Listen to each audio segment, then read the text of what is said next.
ប្រាប់មនុស្សជាទីស្រឡាញ់ពីគ្រោះថ្នាក់នៃគ្រឿងញៀនប្រើគ្រឿងញៀនគឺបំផ្លាញខ្លួនឯងក្រុមគ្រួសារនិងសង្គមជាតិ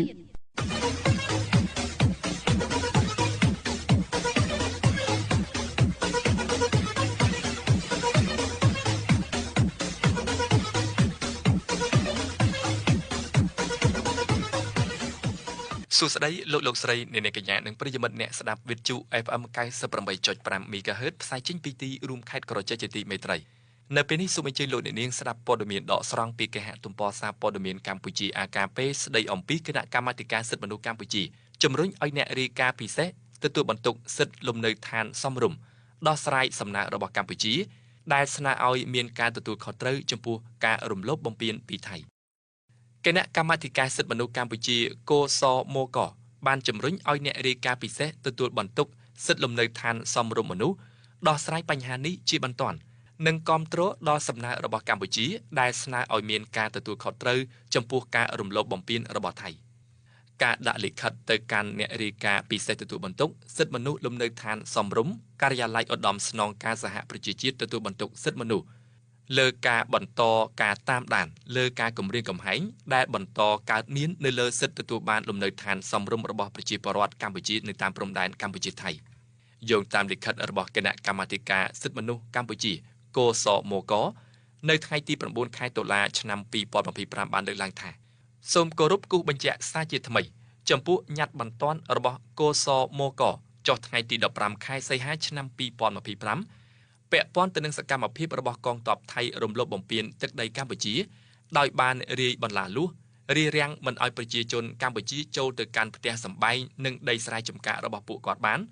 និងបានគំរាមកំហែងដល់សិទ្ធិនិងសុវត្ថិភាពរបស់ប្រជាជនកម្ពុជាដែលកំពុងរស់នៅតាមបណ្ដោយព្រំដែននោះលិខិតបានលើកឡើងទៀតថាទោះបីជាមានកិច្ចព្រមព្រៀងស្ដីពីបទឈប់បាញ់ចុះនៅថ្ងៃទី28ខែកក្កដាឆ្នាំ2025និងគោលការណ៍ព្រមព្រៀងទាំង13ចំណុចនៃកិច្ចប្រជុំវិសាមញ្ញរបស់គណៈកម្មាធិការកិច្ចការព្រំដែនទូទៅចុះថ្ងៃទី7ខែសីហាឆ្នាំ2025ក៏ដោយក៏កសមកមានការព្រួយបារម្ភយ៉ាងខ្លាំងដោយទទួលបានរបាយការណ៍គួរឲ្យទុកចិត្តបានថាកងទ័ពថៃមានគម្រោងប្រើប្រាស់ច្បាប់អាញាសិកដើម្បីបណ្ដេញប្រជាជនកម្ពុជាចេញដោយបង្ខំពីផ្ទះសម្បែងនិងដីស្រែចម្ការរបស់ពួកគាត់ដែលស្ថិតនៅក្នុងដែនដីកម្ពុជាប្រជាជនកម្ពុជាដែលត្រូវបានបណ្ដេញចេញដោយបង្ខំរួចហើយនិងអ្នកដែលកំពុងតែរងការគំរាមកំហែងពីការបណ្ដេញចេញដោយបង្ខំកំពុងទទួលរងនៅការឈឺចាប់និងទុក្ខលំបាកជាទម្ងន់គ្រួសារទាំងនោះបានរស់នៅលើទីតាំងនេះជាច្រើនជំនាន់មកហើយដោយមិនត្រឹមតែបានកសាងផ្ទះសម្បែងប៉ុណ្ណោះទេប៉ុន្តែជាសហគមន៍ជាកន្លែងប្រកបរបរចិញ្ចឹមជីវិតហើយអត្តសញ្ញាណវប្បធម៌ក៏បានចាក់ឫសគល់យ៉ាងជ្រៅនៅកន្លែងនោះការបាត់បង់ផ្ទះសម្បែងគឺបានន័យថាបាត់បង់ទីជម្រកសុវត្ថិភាពសន្តិសុខនិងការទទួលបានសេវាជាមូលដ្ឋានផ្សេងៗដែលជាមូលដ្ឋានបង្កឲ្យមានភាពគ្មានផ្ទះសម្បែងជ្រកកោនភាពក្រីក្រនិងអស្ថិរភាពសង្គម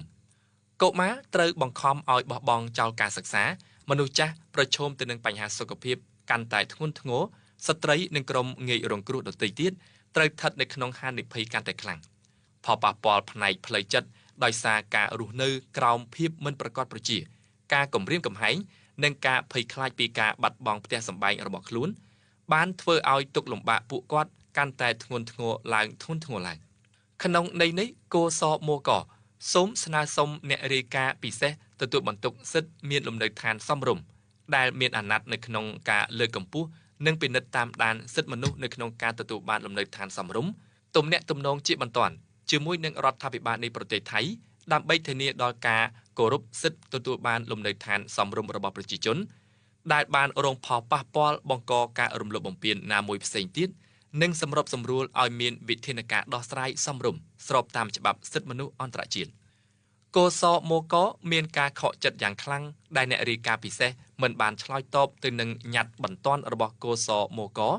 ហើយការបន្តភាពស្ងៀមស្ងាត់បែបនេះអាចនឹងធ្វើឲ្យប៉ះពាល់ទៅដល់ទំនុកចិត្តលើយន្តការសិទ្ធិមនុស្សរបស់អង្គការសហប្រជាជាតិនិងប្រសិទ្ធភាពនៃយន្តការនីតិវិធីពិសេសនៅពេលដែលសហគមន៍ត្រូវប្រឈមមុខទៅនឹងការបណ្តេញចេញដោយបង្ខំការចូលរួមរបស់អ្នកទទួលបានអាណត្តិនៃនីតិវិធីពិសេសនេះក្នុងការតស៊ូមតិជាសាធារណៈទាន់ពេលវេលា ពិតជាមានសារៈសំខាន់ណាស់ដើម្បីទប់ស្កាត់ការខូចខាតដែលមិនអាចស្ដារឡើងវិញបានកោសមកកសូមបញ្ជាក់ឡើងវិញនៅការបដិញ្ញាចិត្តរបស់ខ្លួនក្នុងកិច្ចសហការបែបស្ថាបនាជាមួយនឹងរាល់យន្តការសិទ្ធិមនុស្សទាំងអស់របស់អង្គការសហប្រជាជាតិប្រពន្ធបញ្ជាក់ថាយើងយកចិត្តទុកដាក់ខ្ពស់លើសារៈសំខាន់នៃសកម្មភាពដែលមានលក្ខណៈសកម្មនិងឆ្លើយតបរបស់អ្នកទទួលបានអាណត្តិនេះ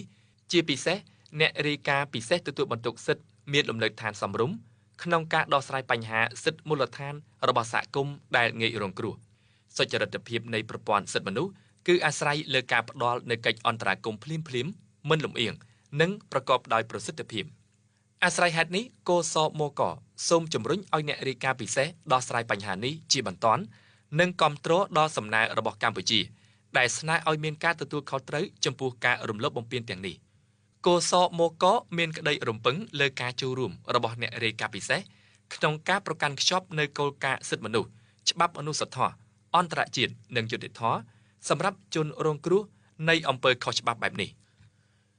លោកអ្នកនាងទើបបានស្ដាប់ព័ត៌មានដកស្រង់ពីគេហទំព័រសារព័ត៌មានកម្ពុជា AKP ស្ដីអំពីគណៈកម្មាធិការសិទ្ធិមនុស្សកម្ពុជាជំរុញឲ្យអ្នករាយការណ៍ពិសេសទទួលបន្ទុកសិទ្ធិលំនៅឋានសមរម្យដោះស្រាយសំណើរបស់កម្ពុជាដែលស្នើឲ្យមានការទទួលខុសត្រូវចំពោះការរំលោភបំពានពីភាគីថៃដែលលោកអ្នកនាងទើបបានស្ដាប់នៅពេលនេះចប់តែប៉ុណ្ណេះ